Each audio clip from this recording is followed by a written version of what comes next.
There's a monster in Dungeons and Dragons so malevolently evil it can paralyze you with fear with just a look. I'm Mike the Map Maker. Let's make a battle map that we can use to show off this monster and scare your players witless. Before we get to any of that though, this is episode 4 of Quest Bonanza, the series where I randomly generate battle maps that we can use at our Dungeons and Dragons tables absolutely for free. Today, rolling the dice, I see we've rolled up a swamp. We are going to a swamp location.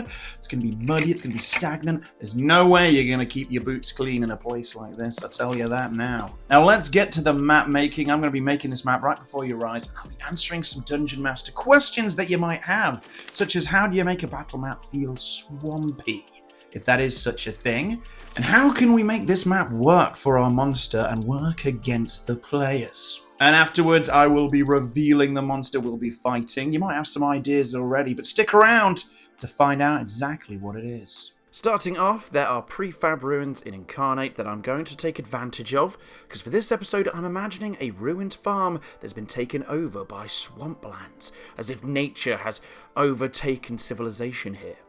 Now, it might feel a bit lazy to use a pre-made stamp, but I love using them because 1, they save a lot of time, and 2, you can treat them as a mini canvas of sorts. You take it, you place it down, and you start to decorate it and customize it using stamps and all sorts of textures. And you can do this to your heart's content and really make it your own. And if you do this well, you can use this prefab again and again, and your players won't even notice that it's the same ruin.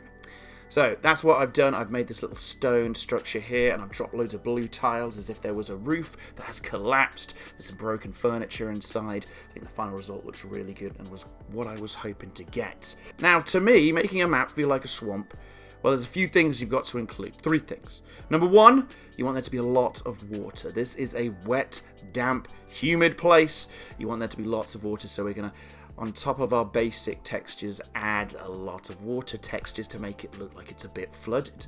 Number 2, we want there to be a feeling of unease, that constant feeling of, ooh, something's not quite right, there's danger nearby.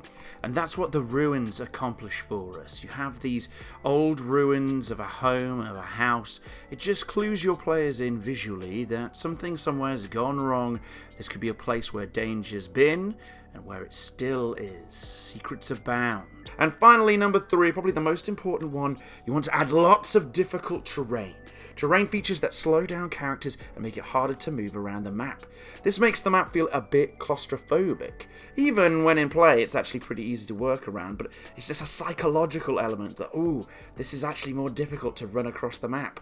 I could get caught. I also think all maps should have a bit of verticality to them, so I have added some surviving rooftops to this old farmhouse and an old ladder here to encourage PCs to go up there. And we also have a hill at the bottom where the players will probably start from, so they've already got a little bit of high ground, so they can apply strategy with that from the get-go. Now, swamps, of course, need lots of trees, bushes, reeds, and mushrooms as well, so I'm dotting them all around the map and human structures, showing that nature is reclaiming this land. I also love including roots breaking through the ground, as it really enriches the tree stamps that you can place. And it gives an opportunity for PCs to be able to climb to higher grounds without a skill check.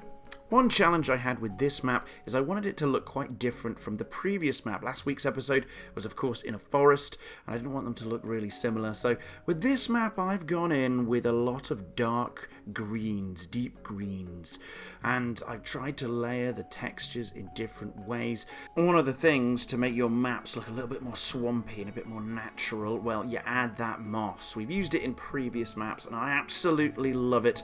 You take this texture, and it's not entirely opaque. So if you've made this lovely grass texture mixed with soil, where you put a bit of moss on top, and it's like the icing on the cake. It really makes it look like a place overwhelmed with vegetation and life. We're reaching the end of the video now, and one of the extra things I've added is a well. Again, I think a well is just a great spooky little detail to throw in there. All sorts of spooky things can happen with a well. Your players are going to be instantly suspicious. I'm adding filters, and now I'm going to add the treetops as well with this map, having 4 variants, day and night, trees and no trees. The last episode taught me a lot about doing these natural battle maps, and with this one, again, trying to change it up, I added a bunch of autumnal trees to have a bit of a different colour scheme. So that brings us to the end of the map making. Let's take a look at what we've got.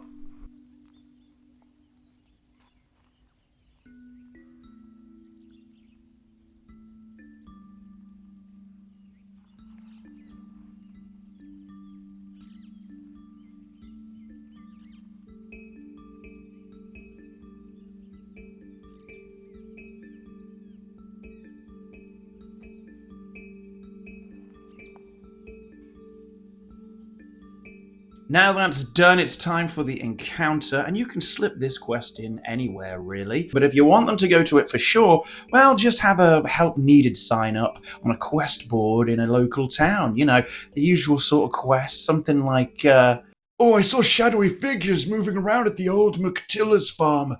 Someone's got to go over there and make sure nothing funny's going down. All right, let's set the scene. Can you guess where the danger's coming from? Moving through the forest, it starts to rain lightly, and the ground underneath your feet becomes soft and slick with mud. That's where you see it, an old muddy trail leading to an abandoned, ruined farm. You stop at an old lamppost swinging in the breeze. In front of you is a huge mud puddle. You have no idea how deep it is. West, you see the old farm. Despite the passing of time, the fields are still tilled ready for a new season. Two old threadbare scarecrows hang silently, swaying in the breeze, still warding off cheeky birds. As you travel north around the house, you find a tree stump and a well. Cautiously, you look over the edge and peer into the abyss. You don't see where the bottom is. Finally, you venture into the old stone ruins, which is difficult because there's rubble and debris everywhere. Amongst the rubble, you find not only a treasure chest, but old, rotted skeletons, cut down by axe and sword. You take a step, and then suddenly you feel it, that horrible feeling that someone or something is watching you. You turn and lock eyes with the scarecrow. Its eyes glow a deep, dark red. You try to call out, you try to run, but you're stuck, you can't move, you're so afraid. At the corner of your eye, you can see your companions outside start sinking into the mud. They're struggling, but down and down they go. Whoa, that got a bit spooky, what the? Well done if you were most suspicious of the scarecrows. They were, in fact, the threat today. You've got those good instincts, pal. Give yourself a point of inspiration. Today we're fighting a scarecrow because, of course, out of the tower deck, we drew the construct. The construct is usually something like a golem or an animated suit of armor or a flying sword or like a carpet that wants to kill you. All that good stuff. And combined with a swamp, well, it took me a while to put this together. I was thinking, how could you possibly, why would a golem, why would a rug be in a swamp, you know? And then it hit me. Scarecrows are constructs too. Let me give you the lowdown. It's a tale as old as time, folks. We had this farm a few decades ago. Lovely farmers there. Brigands show up, steal all the stuff, and cut them to shreds. Oops. And of course, all that pain and anguish from these poor farmers that seeped into the environment, into the ground itself. All their anger and their rage. And now that's taken on a new form. It's possessed the scarecrows, and it will ward off and slaughter anyone foolish enough to trespass on this farm. Now, of course, let's address the zombie in the room. This sounds a bit more undead than a construct, but I looked in the monster manual. It is a construct, even though it does kind of have an undead vibe to it. Essentially, what the monster manual says is when a big evil is slain, it can possess something nearby, like a scarecrow. So I tweaked the backstory a little bit, made it more of a innocence is killed type of thing, but the idea is the same. This scarecrow isn't an undead. It is a servant to this rage, this emotion, this injustice. And not only that, but this rage, it's in the ground as well. It's all around us. Your players are in for a treat because they don't have to deal with just the scarecrow. They have to deal with what I'm calling quick mud. I'm getting ahead of myself, though. I mean, how does a scarecrow even work in Dungeons & Dragons 5th edition? Well, it's a relatively simple enemy with some cool abilities. It's got multi-attack with its big claws, so it swipes, and it has a chance to paralyze you with those swipes, which is scary because when you're paralyzed, you're very, very vulnerable. But that's not even the worst of it. It has terrifying gaze. If you're within 30 feet of the scarecrow, it will use its terrifying gaze on you. If you fail the wisdom saving throw, you're also paralyzed. And it can do that secretly. It doesn't have to reveal its presence to use this ability. You don't actually have to look them in the eye, rules as written. So, on its turn, it secretly watches your players walk about, and when they get in range, it'll use its terrifying glare on them. If it works, well, the players are going to be really confused. They might not realize what's going on, and then a round passes, and our scarecrow kicks into high gear. It leaps down from its stick and starts slashing on them, to which, because your target is paralyzed, they gain advantage. That wasn't bad enough. Every hit within 5 feet is an automatical critical hit. But at the end of the day, it's just one monster up against a team of adventurers, so the odds are against our little scarecrow, so that's where the ground comes into play. This ground is cursed. Anyone who stands on the mud, well, at the end of their turn, they have to do a strength saving throw if they're still stood on it. If they fail, they sink down and are restrained. About waist height, I would say, about to here. On their next turn, they can do an athletics check to see if they can pull themselves out. But if they fail, well, they're not going anywhere. So then at the end of their turn, they have to do another strength save. And if they fail again, they're going down under. And I'm not talking about men at work. Once they're underground, well, they're in a heap of trouble there because they're not breathing, and now they're suffocating. So they've got a limited amount of time to deal with that. Yeah, I'll leave it up to you if you allow your players to get an emergency last-second breath before they go under, or if they immediately start to drown in all that mud. Now that they're underground, they can again use their action to do an athletics check, but I would say it's with disadvantage because they're fully submerged. So what's going to happen? Well, they need a friend to run on over and use their action to pull them out. Another thing your players can do to be strategic is run into the house. Yes, it's difficult terrain and will make moving around slow for them, but they're on the wooden planks. They are safe. They will not sink down into the ground. And you know what else is safe? I'd say all those big bushes, because the bushes are there with their roots. It'd stop you sinking, I think. That's pretty reasonable. We've got to keep these things fair.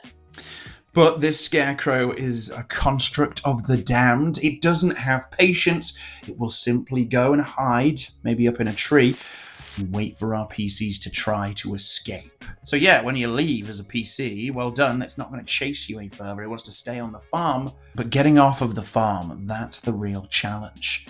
I would definitely say put some nice treasure in that chest. Make sure they're okay in there. Don't want them to come away from this completely empty-handed and covered in mud. That's no good. That's no good for anyone. That's no fun. So that's the challenge, but what happens if your players are a little bit preemptive? They walk into the farm, you describe the scene, and one of them says, I throw my axe at a scarecrow. Well, here's the thing about scarecrows. They have resistance to non-magical physical attacks. So piercing, bludgeoning, slashing, all of that half damage. So what I would say is, yeah, they attack the scarecrow. It secretly is like hurts. It's but it just plays it cool. With its false appearance, it doesn't want to break this illusion. So if they take one hit, chances are they'll be like, oh, it's just a regular scarecrow. It's nothing crazy. But if they hit it again, a third time, well, maybe then I'd have it break and actually charge at our PCs. However, if it's attacked with fire, that scarecrow is going to go ballistic. It's vulnerable to fire. It's not going to wait around. It's going to charge at that person with the fire. Doesn't like fire. It's made of wood. Finally, if your party is really high level or there's just more PCs than usual, feel free to boot up the second scarecrow as a backup scarecrow and really lay into these fools. So that brings us to the end of another episode. Thank you very much for watching. If you've gotten this far and you haven't already, feel free to give me a like and subscribe, yeah? Would really actually help me out. As always, feel free to download the map for free with the thing below. But yeah, take what you like from this episode, discard what you don't. I'm Mike the Map Maker. I'll see you next time. Keep on trucking.